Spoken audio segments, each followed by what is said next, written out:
What makes a good theme park? Fun and engaging themed areas full of whimsy and entertainment? Or immersive experiences suitable for people of all ages? How about hostile creatures and traps lurking around every corner, spiking your adrenaline as you flee for your life? Crow Country featured all these and much more. But unfortunately, it closed down after its owner, Edward Crow, disappeared. So today, we're going to do a full playthrough of Crow Country, going over its story and gameplay mechanics. So let's join Mara Forrest as she explores the abandoned park, trying to find the missing Edward Crow and solve the mysteries of its closure. Crow Country is an indie survival horror game developed and produced by SFB Games, releasing on May 9th, 2024. It wears its inspiration on its sleeve, using a PlayStation 1 aesthetic and gameplay style similar to the survival horror classics of Resident Evil and Silent Hill. I've always enjoyed the classic survival horror style. It may not be as scary as it once was in the late 90s, but if you use your imagination in deciphering how the horrors may look in real life, I'd say it still holds up. It's been over 20 years since my first time playing the original Resident Evil, and that first zombie still lives rent-free in my head. To add on to the 90s vibe, the game takes place in 1990, 2 years after the park's closure. We watch as Special Agent Mara Forrest drives her Fiesta through Atlanta, Georgia to the abandoned Crow Country Park. To no one's surprise, the gate's locked, but the lock is rusted. After reviewing the police file on the missing Edward Crow, we decide to grab some handgun ammo from our trunk and search the surrounding area. With no alternative to get inside, we shoot the lock, opening the gate. Crow Country does a great job at teaching the player about its systems through gameplay and not paragraphs of text. We're going to be finding notes and memos, using all kinds of environmental interactables, solving puzzles, and possibly fighting for our life. Why else would Mara bring a gun to an abandoned park? Maybe she's crazy. Maybe she knows she's going to need it. As we get to the ticket booths, you'll see we have the ability to interact with a lot of things, and I mean a lot. Interact with the signs by the booth, and Mara comments about the ticket prices. You can search the vending machines and trash cans, finding items like medkits or rotten food. You can shoot glass jars and get the supplies inside. You can even turn on the hand dryer in the bathroom. It doesn't do anything, but hey, you have the option. One of my favorite ones is in Ocean Kingdom, where you find a prop treasure chest, and Mara remarks how she feels a sense of betrayal it doesn't open. These small interactions are a fun reward for going around and searching everything. But you need to be observant because not everything you find is safe to interact with. I got hit by more chandeliers than I care to admit to. Past the booths is the central area of the park, with a giant crow in the middle and paths leading to the three main themed areas: Haunted Hilltop, Fairy Tale Town, and the aforementioned Ocean Kingdom. On the wall, you'll find one of the many memos left by former workers of the park. Struggling to find an item or how to solve a puzzle? There's probably a memo for it. I can't overstate how important it is to read through them all as you explore. Memos provide much of the story of the game, plus most times they're fun to read. In the unfinished Cosmic Future section, a memo states a machine chain was taken by the Swambo people, and that Swambo people can't be reasoned with. It's just so ridiculous you can't help but laugh. So you need to make sure you check all the walls and tables you come across. The memo here says they dropped the bronze key into the fairy pond, and that there's no spare available. The nearby gate leading to Haunted Hilltop is locked with the bronze keyhole, so to Fairy Tale Town we go. But before that, there is one more thing in this area. We can learn about the future from the fortune teller Crow. These machines have 10 uses and provide more concrete hints as to what your next task should be. I used one at the start here, and it told me to find the tree fairy to enter the fairy pond. However, there is a consequence to using them. It's one of multiple factors that affects what rank you get upon completing the game. Others include the amount of healing and lives used, number of secrets found, which we'll discuss later, and the difficulty you played on. A higher rank will unlock more bonus content you can use on future playthroughs, much like in Resident Evil. It's not a bad idea to use the hints if you get stuck, and aim for a better rank on a second playthrough. In Fairy Tale Town, we find newspapers covered with the bloody numbers 2106, and yes, I did step on the very obvious bear trap. Nearby is a Polaroid camera with a blurry photo, and the paranormal photographer Arthur Mole. He mentions he was attacked by something he was trying to get a better photo of. Earlier, if you'd entered the bathroom, you can find a paranormal magazine talking about how Arthur's previous photo he submitted wasn't believable enough. We're given the option to offer him some healing, which I do, and take him back to our car where he spends the rest of the game. When we head back, we find a note he left behind giving us a code for the tree fairy. This is the first of several choices you can make throughout the game. As we explore, we'll meet more people who've come to the park for their own ends. Like with Arthur, you'll sometimes be given a choice to offer help or not. I lean towards positive responses in my playthrough, as Mara seems like she would help those in need. Inside the nearby, dimly lit utility corridor, dissonant sounds begin to play as we find the things that attacked Arthur, known as the Guests. The Guests are these unnerving, twisted human-esque creatures. They have many shapes and forms, but all feature some form of human anatomy. You have humanoid ones like these first couple, puddles of organs, blobs with faces and arms, and hulking monstrosities. If any get in melee range, they will ruin your day and turn Mara into a mummy with the amount of medkits she'll be using. The best way to deal with them is to shoot them in the head. Or face. Most times it's better to conserve your ammo and figure out a way to get past them, but that's not as easy as it sounds. Crow Country isn't a large game, map-wise.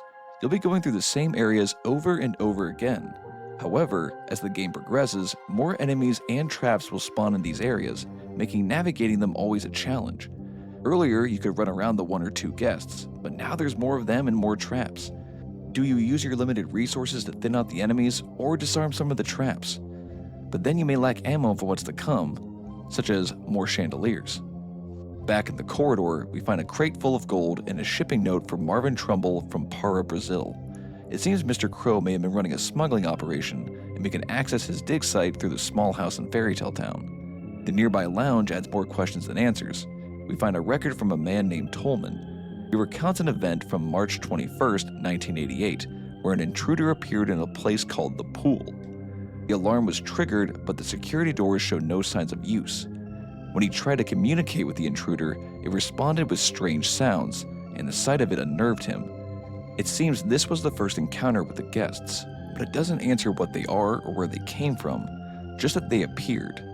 Adding to this, on the table there's a legal summons from Mr. Crow for an incident in July of 1988 as a 15-year-old girl, Elaine Marshall, was injured at the park.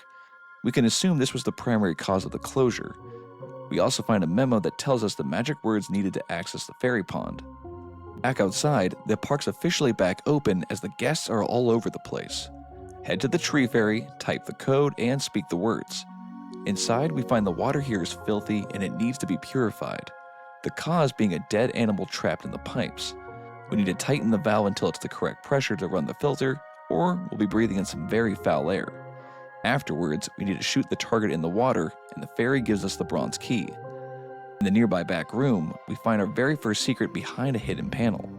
By taking the eye from the cyborg crow, we get a laser sight for the magnum. This is great because it means we'll be finding a magnum, and it's bad because that means there's something we have to shoot with that firepower.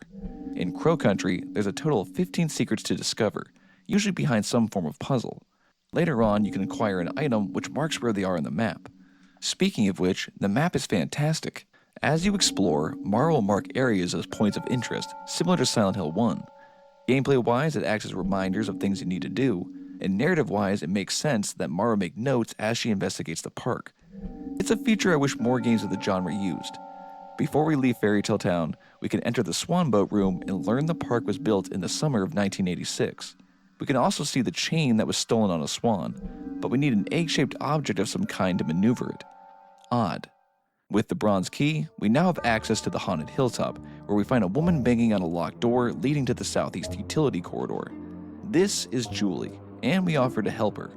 There's a couple areas for us to explore.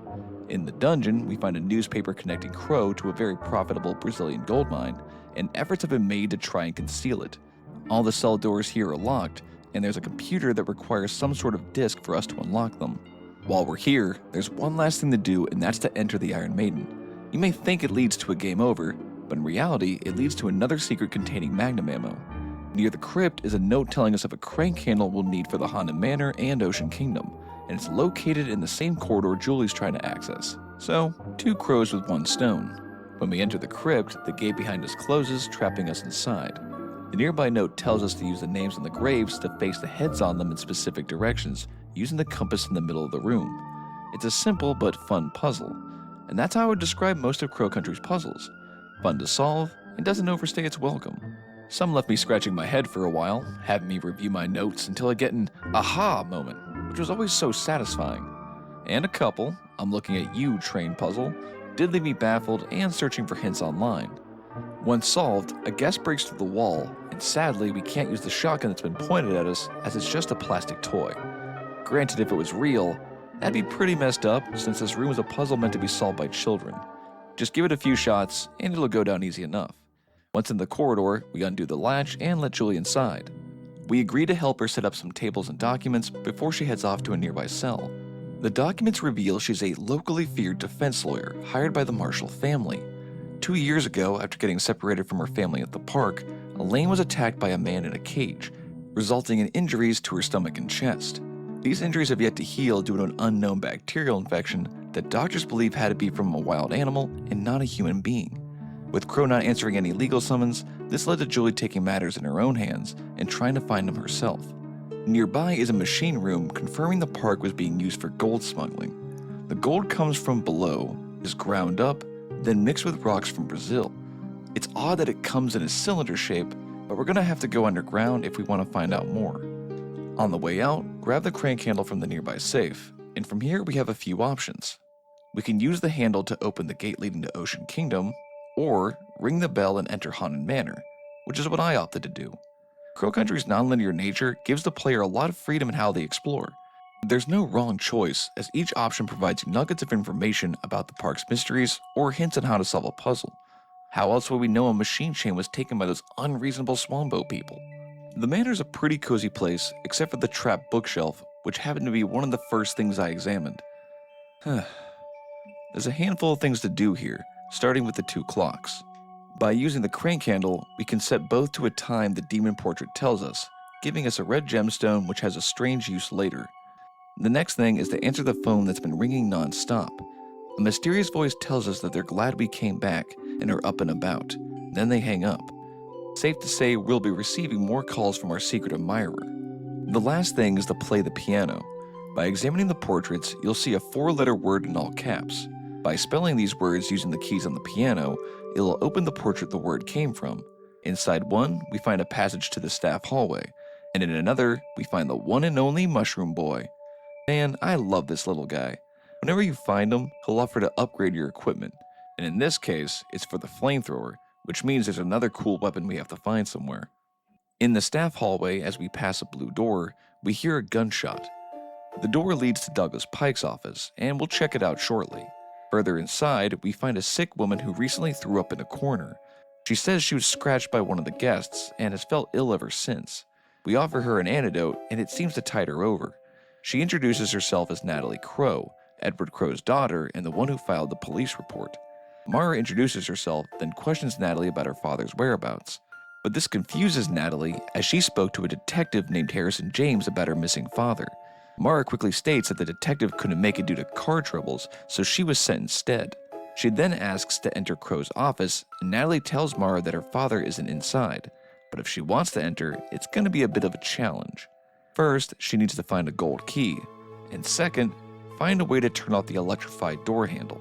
It really feels as if Edward Crow was good friends with the designer of the Spencer Mansion, but that honor goes to Douglas Pike, the head of park operations. Unfortunately, Mr. Pike was the recipient of the gunshot we heard earlier. Examining his body, Mara states that it looks like a suicide and wonders if she should call the police. But isn't Mara a special agent?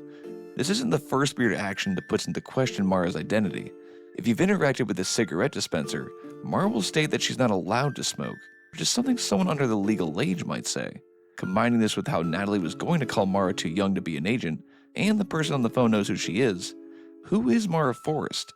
And if she's not an agent, why does she want to find Edward Crow so badly? Pike's office does have a lot to investigate. There's a note telling us Crow's door is powered by a generator in the underground, some handgun rounds probably missing a bullet, and we learned Douglas Pike wasn't one of the bad guys. On the TV, there's a videotape where Pike left a message for his longtime friend Crow. He states he can no longer stay silent about what happened to Elaine, that Crow's sins cannot go unpunished, and they deserve no forgiveness. The last note we find is in the filing cabinet, where Pike says Crow had become increasingly sick and manic. When he spied on a meeting between Crow and Tolman, he heard them speaking simple language one would use when speaking to a child, but the third person didn't respond. The meeting left him confused and trying to figure out what was going on. Pike wasn't wrong about Crow's crazy behavior.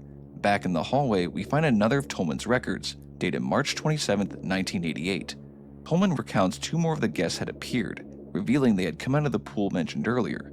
Unlike the first guest, these two were disfigured and falling apart. Crow tried to converse with them with no success and shot them both dead. Makes one think if Pike's death was actually a suicide. The hallway connects to the theater where our fairy friend is sitting on the stage. After we raise the curtain, we hear the phone ringing again.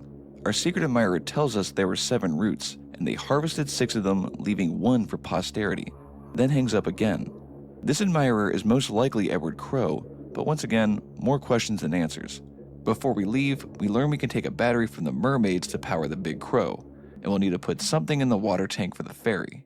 Exit through the shortcut to Fairytale Town, and we can finally steal the machine chain back from the swan boat. The red gemstone is enough of an egg shape which allows us to pilot the swan boat over to us and take the chain. This to me was one of the stranger puzzles. It brought to mind a horde of kids, each with random egg-like objects, testing them out to see if they would work. Maybe Crow could have added a reward for the most creative one, but I feel that the attraction needed some remodeling. From here, I decided to backtrack and say hi to Julie in the holding cell to see if she had anything new to tell us. Unfortunately, we should have swung by earlier as she only tells us things we already know. Even though it's been thoroughly cleaned, this is the room where Elaine Marshall was injured, and if we're looking for Crow, we should try his office in the northeast corridor. A little late, but thanks anyway, Julie. The big find is another of Tolman's records, dated March 24th, 1988. This one states they converted this storeroom into a holding cell so Crow could run tests on the first guest they discovered more effectively, as the lab would be closer. Tolman was against bringing the guest to the surface as the park was still open, and to his chagrin, was sadly proven right. Elaine would get injured and cause the park to be shut down. To my knowledge, Crow is only a wealthy landowner and not a mad scientist, but I guess if you mix enough random things together, you can make some sort of discovery. At this point, I went to the central hub and I found the police detective Harrison James standing by his sick ride. He introduces himself and he warns Mara that the park's not safe. When questioned about the bike, he states that some punk broke into his car and slashed his tires. I wonder who that could have been. Harrison then asks who Mara is and about her boyfriend in her car. She says her name and, while flustered, states the man, aka Arthur, is not her boyfriend. Harrison asks if Mara has seen Natalie Crow, and I chose to tell him. He thanks us for the information and once again asks us to leave the park, which Mara states she was on her way out. To me, this conversation was the nail in the coffin that Mara Forrest is not a special agent. If she was, wouldn't she have shown her badge to prove her identity?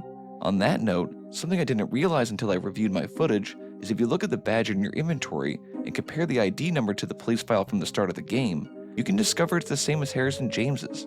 So Mara's clearly not a special agent. But once again, who would vandalize a policeman's car and forge a fake ID just to make sure they're the first ones to find Edward Crow? So let's answer that question by talking to Arthur. Mara asks how Arthur's doing, if he's suffering from a headache and nausea. This surprises Arthur and he asks how she knows. Mara states that the thing that hurt him hurt her as well.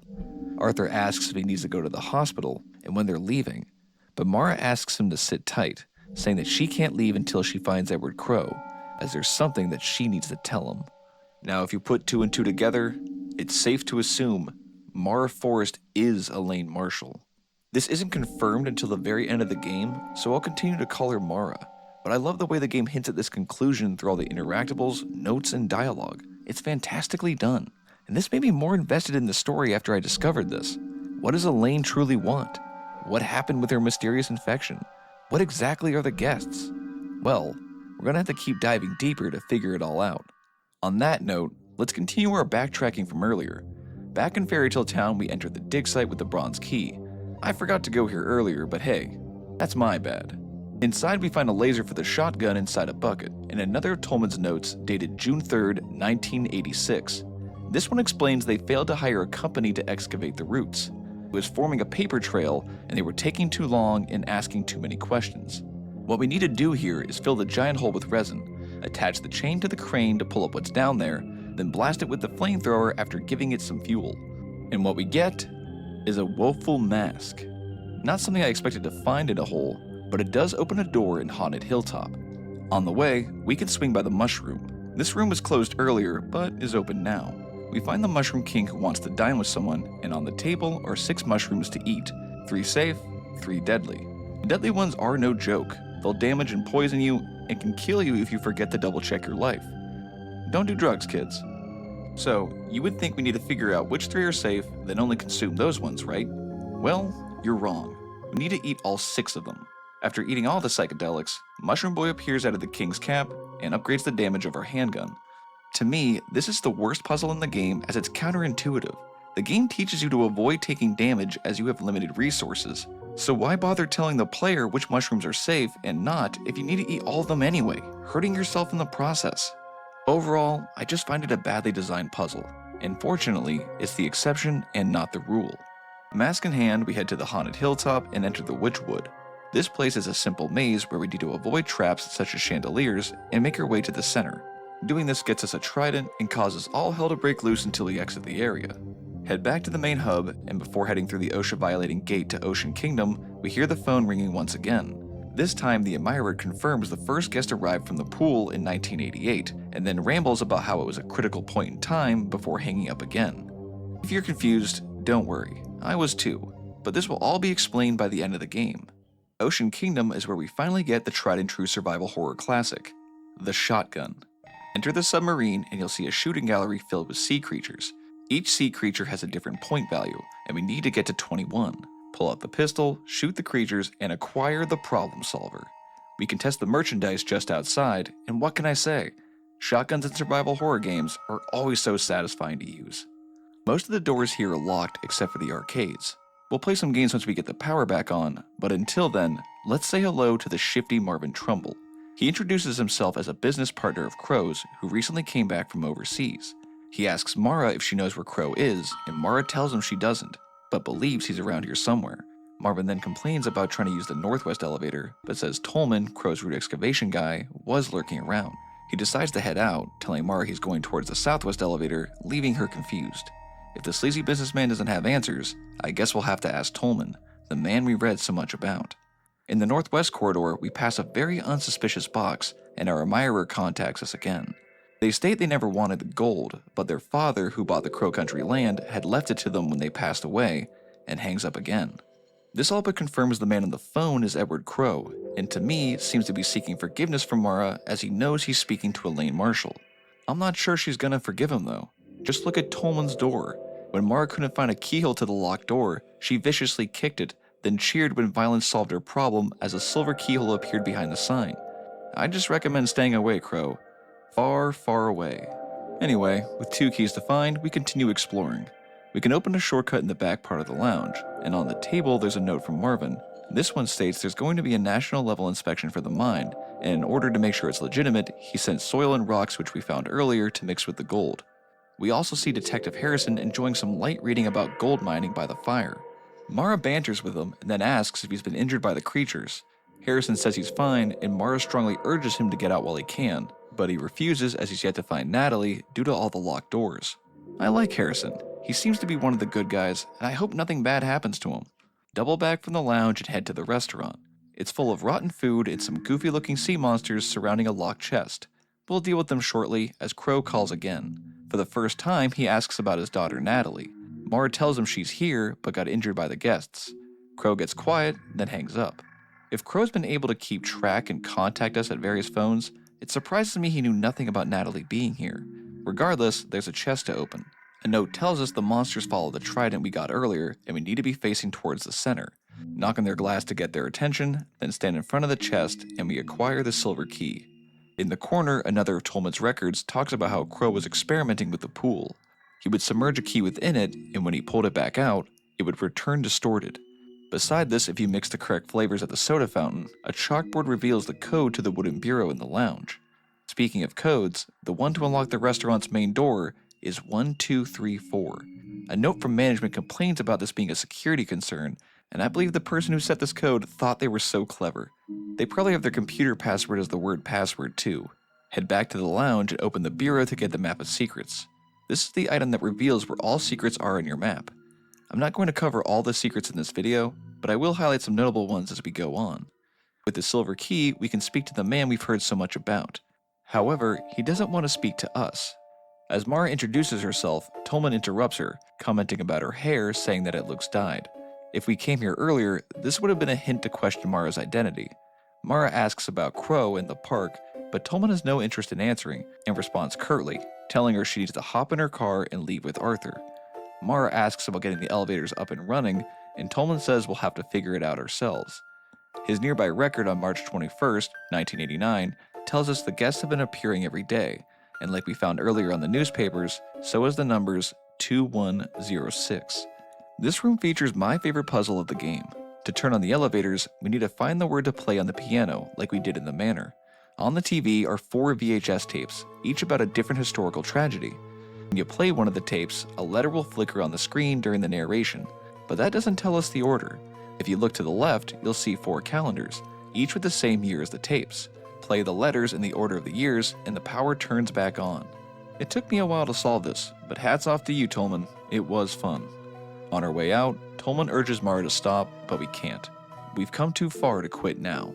Head to the elevator, and we finally make our way to the underground. Surprisingly, it's not that large or complex. The underground is split into 5 areas, 4 quadrants connected by pipes and railways, with a central area we can't access yet. There's only 8 rooms to explore, a break room and 7 root rooms, each named after days of the week. The root rooms are locked, but gaining access is simple.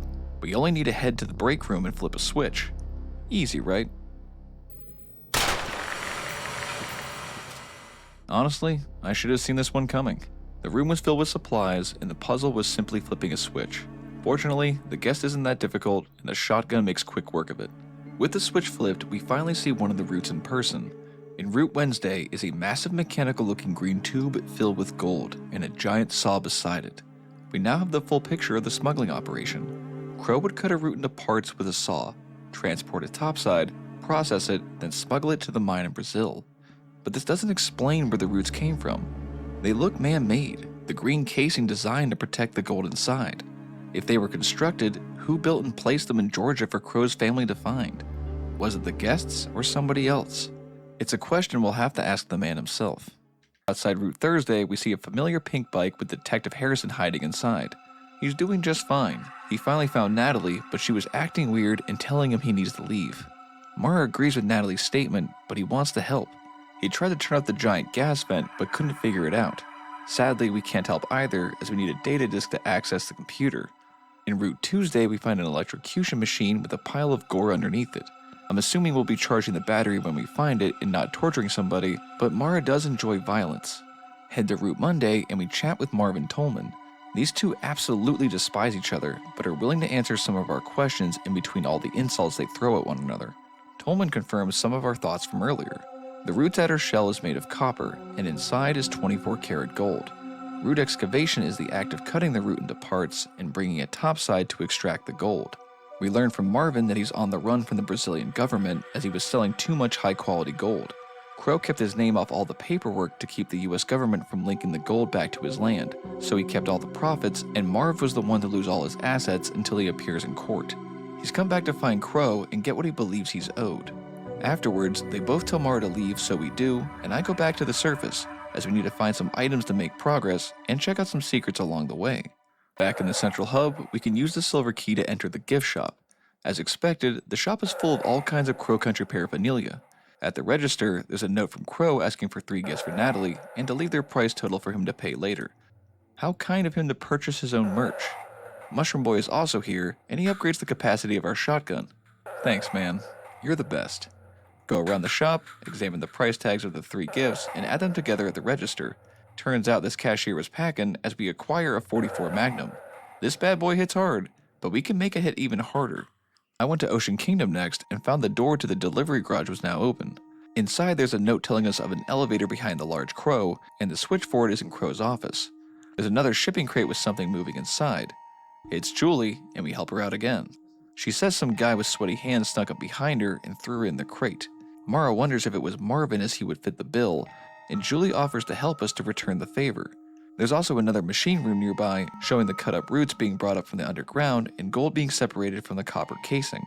While we're here, let's swing by the arcade and play some games. Use the silver key and voila! The power's back and we can set some high scores. Mara's been through a lot.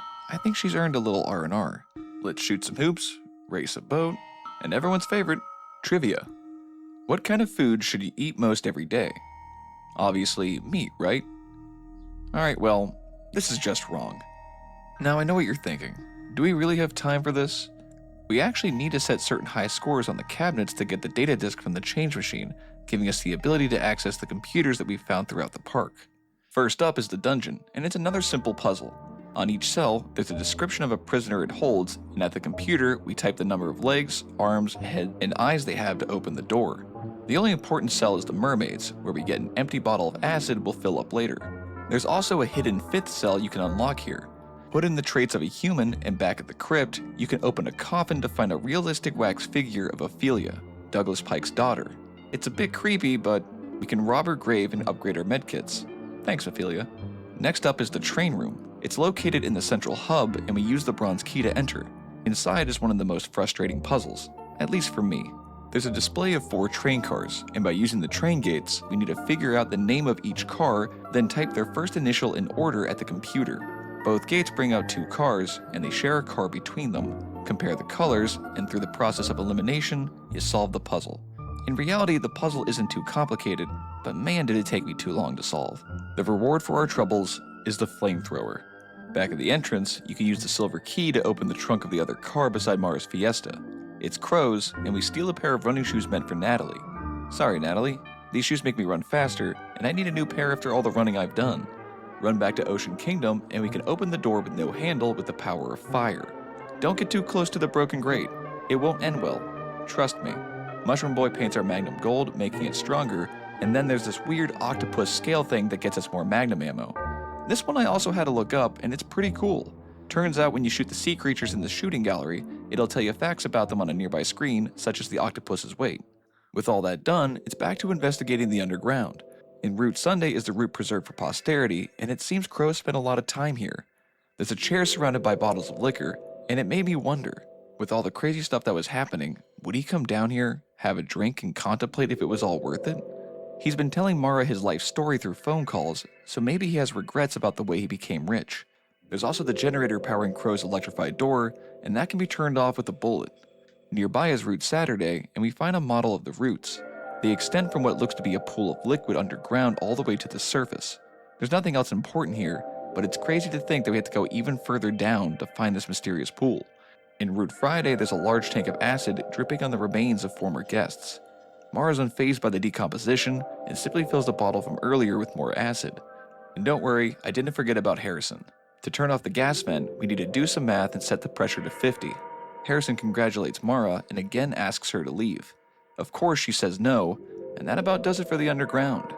We've got a battery and gold key to find, and we need to put that acid to good use. Back on the surface, it may come as a surprise that the unsuspicious box from earlier had a monster inside. Who would have guessed? Like the previous surprise, its weakness is a shotgun to the face. You may have also noticed the bloody numbers 2106 coating the walls. From Tolman's records, we know these numbers are important to the guests, but we don't know why and we can't ask them either. The only person who may know is of course Crow, so it's another thing we have to ask him. With the vent turned off, we have access to the Seven Seas area and can ride the boat to steal a battery from one of the mermaids. But there's a problem. We need someone to operate the boat controls from the control room. That's no big deal, Julie owes us a favor. However, the control room requires the gold key to enter. So where do we get the key, and why do we need a bottle full of acid? Do you remember the water tank from earlier? It turns out our fairy friend has the gold key inside her head. So Mara was right. Sometimes violence really is the solution. I'm sorry, fairy friend. I need that key. With the newly acquired gold key and Julie's help, who decides to dress the part while operating the controls, we set off on the boat ride. It doesn't last long as it's blocked by the white whale, and Mara remarks it should have been moved manually from the control room. Thankfully, we're close enough to one of the mermaid's controls, so we're able to bring one close, rip it open, and take a depleted battery from inside.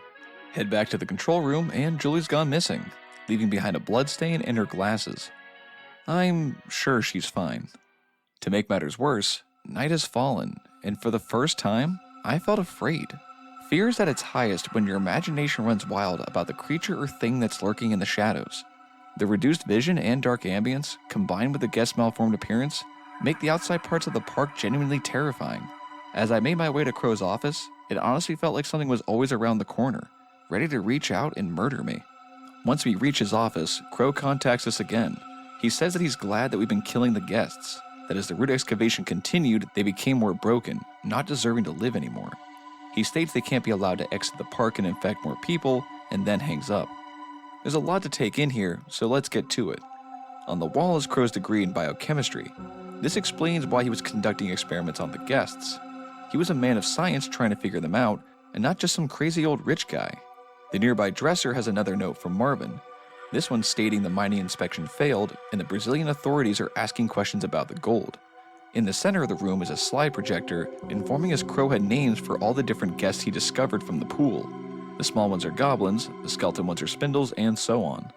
Other than the nearby control room, the last things of note are the golden statue of Crow's late wife Jacqueline, and the TV which flickers an image of the pool.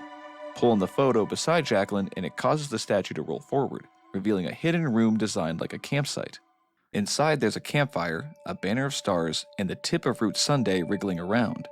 The most important thing is Edward Crow's diary from when he was 10.5 years old. It details a camping trip he and his father took to Condor Country, which was the nickname of Crow Country years ago. During the trip, they discovered the metal roots, and when Crow's father cut into one, he found out they were filled with gold. This led to him purchasing the land and renaming it to Crow Country. From reading the diary, it's apparent Crow longed for his father's affection. He was super excited for the trip at the start, but by the end, we can tell his father became more interested in the roots and less about spending time with his son. We know from previous phone calls, Crow himself didn't care for the gold. Maybe by continuing his father's legacy, it was his way of trying to connect and better understand his father's obsession with the gold. It almost makes you feel bad for Crow. Almost. Make a note of the number on the wall, and when we step outside, we find Natalie. She and Mara catch up, and Natalie asks the question we've been asking ourselves. What is Mara going to do when she finds Crow? Mara says she only wants to speak to him, but Natalie's not so sure, making special mention of the gun in Mara's hand. She pleads with Mara to not kill him, asking if she could bring her father to her so she could speak to him as well. Mara agrees, but it's not very convincing. And with that, the only thing left to do here is to turn on the central elevator's power. Head to Crow's control room, and beside the elevator access panel is a couple video feeds we can access.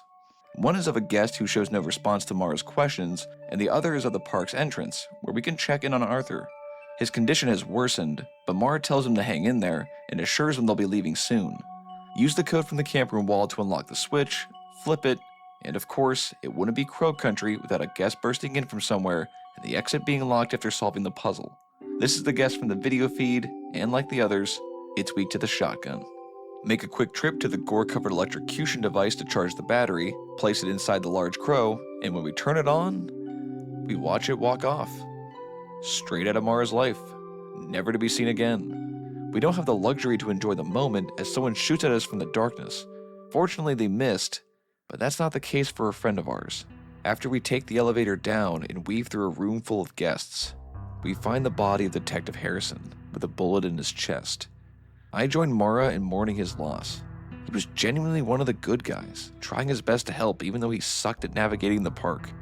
If someone's decided to tie up loose ends, I'm sure you can guess who that might be. Shoot the lanterns in the next room to open the gates, and on the other side stands Tolman. Mara informs him of Harrison's untimely death, and as she asks who could have done it, the most obvious suspect sneaks up from behind with a gun in their hand. Marvin gives the classic villain speech. We know too much, and we can't be allowed to leave. Before he can shoot us, we're saved as the nearby vent breaks open, knocking Marvin into the abyss. And our savior is none other than Julie. See, I knew she was fine. After helping her out of the vent, she tells us something had dragged her inside. She says whatever it was, there's lots of them, but they didn't harm her, only shaking her around and making all kinds of sounds. Tolman states they're trying to communicate, but I beg to differ. Most of these things have been trying to kill us this entire time. After a round of introductions catching Julie up on what's been going on, Mara asks the two of them to look after the injured Natalie and Arthur. They agree, and before Mara leaves, Tolman asks the same question as Natalie. What is she planning on doing when she meets Crow? Her answer stays the same, and we continue onward. Now, if you found a puddle of clean-looking water deep below the surface in an area filled with metal roots and infected creatures, would you drink it? If your answer is yes, I'd say that's pretty strange, but in this case you'd actually be justified as it's a full restore. Take a quick drink, and when you're ready, begin the descent downwards towards Crow. And it's a long way down, not Metal Gear Solid 3 long, but still pretty long. Surrounded by darkness and nothing but our own thoughts, let's take a moment. We've come a long way. We've survived various life or death situations, solved all kinds of puzzles, and uncovered a massive gold smuggling operation that harvested gold out of strange roots instead of a mine. All that's left is to confront Edward Crow and solve the final mysteries of the park. At the bottom of the ladder, we reach Crow's lab, and it's filled with all manner of strange stuff. The nearby wall has a photo of everyone in the park, including Arthur and Mara. And further in, we can tell Crow's experiments haven't gone so well. The floors are covered in blood and viscera, and the nearby tables are filled with empty pill bottles. Off to the side, there's even a hazmat suit which hasn't been used in quite a while. Most importantly, there's a shower. Upon rinsing her hair, the purple dye comes off, returning Mara to her natural color. Head to the intercom by the sealed door, and Crow refers to her as Elaine. He states he'll open the door after we grab the vials on the counter. We do so, but after unloading all the items we've collected throughout the park. Elaine briefly reminisces over each item, then we make our way to our long-awaited encounter. Emaciated and covered in infection, there he sits by the pool with a glass of wine and a record player nearby. Crow congratulates Elaine on making it this far, saying even though it's been 2 years since her injury and the park's closure, her stubbornness provides him a sense of hope. He asks about her condition, and Elaine says she feels awful, and it's been getting worse. He's surprised they let her out of the hospital, but Elaine tells him she escaped, determined to tell him face to face. She's going to die from the infection. The doctors have tried everything, and there's no cure in sight. However, Elaine was unaware Crow was also infected. Crow states that exposure to the guests is what causes the infection, and continued exposure is why his condition has progressed further than hers. As Elaine sees her future self in Crow, he tells her not to worry, as there is actually a cure. He made one. Instead of focusing his efforts on the legal battle due to Elaine's injury, he decided to take matters into his own hands. Crow knew the doctors at the hospital would be unable to develop a cure themselves, as the infection was caused by a bacteria of unknown origin. By studying the dead bodies of the guests, he was able to reverse engineer a cure into the 5 vials we picked up earlier. With Harrison and Marvin being dead, there's enough for everybody but one person, but Crow says not to worry, as he won't be needing one. He then explains the true nature of the pool and the guests. The pool is a gateway, and the guests are human beings who traveled through it. However, there was an unforeseen problem. The roots surrounding the pool were to act as calibration devices to make transportation through the pool safe. Over the years, as Crow harvested the gold inside them, it caused the pool to malfunction, leading to the guests' mutations. As more of the roots were harvested, the mutations would get worse. However, even though the first guest who arrived suffered mutations, he was still capable of speech. He revealed to Crow who he was and why he came, and Crow wrote everything he told him onto a piece of paper. He offers that paper to Elaine, who accepts it, and then Crow asks for a final favor. Crow has decided to enter the pool and see what's on the other side. Elaine warns him it's suicide, but he says it would be a fitting end for all he's done. He asks if he were to re-emerge from the pool, that we would put him out of his misery.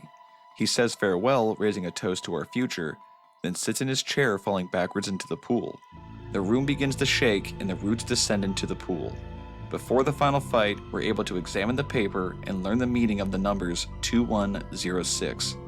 It's the year the guests came from, where the world is ruined and has become uninhabitable. The first guest didn't elaborate as to what caused this, but it was severe enough the only solution was to build a time machine of sorts to try and prevent the terrible future that awaits humanity. With the last mystery solved, Crow re-emerges from the pool, mutated beyond all recognition. Fortunately for him, it's not too difficult to fulfill our promise. Shoot the bear traps that surround the pool and keep running in circles to dodge his attacks. Use the Magnum, weave in shots where you can, and eventually, Crow will have one last conversation with Elaine. He tries to tell her what he saw on the other side, but Elaine doesn't care to know. He asks her to keep her promise, and she does, shooting a final bullet into his head. As the screen returns from black, we see our condition with the infected status. The option to use the green vial appears, and after using it, we see the survivors gathered around Elaine's car by a campfire, 4 miles from Crow Country, each with a vial nearby. Elaine stares into the flames, saying the same words as whenever she uses a save point. She feels something. It's a curious mixture of hope and dread. Maybe everything will be okay.